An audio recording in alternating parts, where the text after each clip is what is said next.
মাওলানা মতিউর রহমান নিজামী ছিলেন বাংলাদেশের সবচেয়ে বড় ইসলামিক রাজনৈতিক দল জামাত ইসলামীর আমির।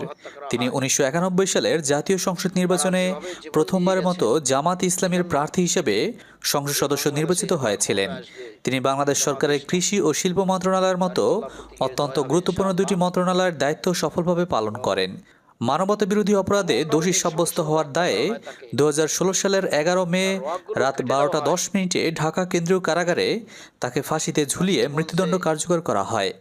তবে ফাঁসি কার্যকরের আগে শেষবারের মতো কারাগারে স্বজনদের সঙ্গে সাক্ষাতের সুযোগ পেয়েছিলেন তিনি। এরপর জামাতের আমির মতিউর রহমান নিজামীকে কন্ডেম সেলে ফিরিয়ে নেওয়া হয়। তখন রাত ৯টা ৫৫ মিনিট। ততক্ষণে টেলিভিশন কিংবা ইন্টারনেট সংবাদ পোর্টালের মারফত দেশের মানুষ জেনে গেছে নিজামীর ফাঁসির রায় কার্যকর হতে আর দেরি নেই। জানা যায়, স্বজনদের সঙ্গে সাক্ষাতের পর তাকে গোসল করানো হয়।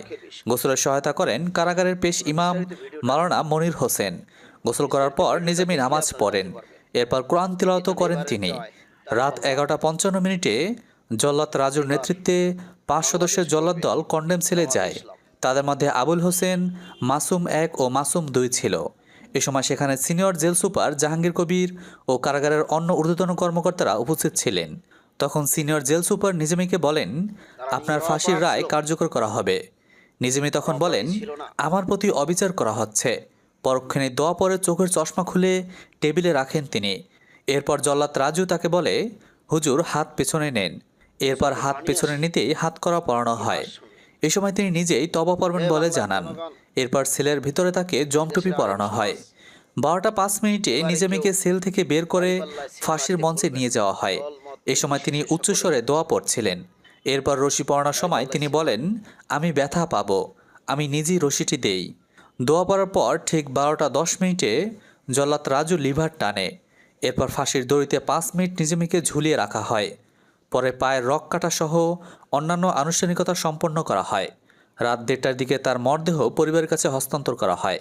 জানা যায়, ফাঁসির মঞ্চে ওঠার আগে নিজামী তার পরিবারসহ দলের সব নেতাকর্মীদেরকে ধৈর্য ধরার পরামর্শ দিয়েছিলেন। নিজামী তার পরিবারের সদস্যদের সঙ্গে শেষ দেখায় পরিবারসহ দলের নেতাকর্মীদের এই পরামর্শ দিয়ে যান। নিজামীর ভাতিজি জানান, তারা যখন কারাগারের ভেতরে প্রবেশ করেন তখন নিজামী নামাজ পড়ছিলেন।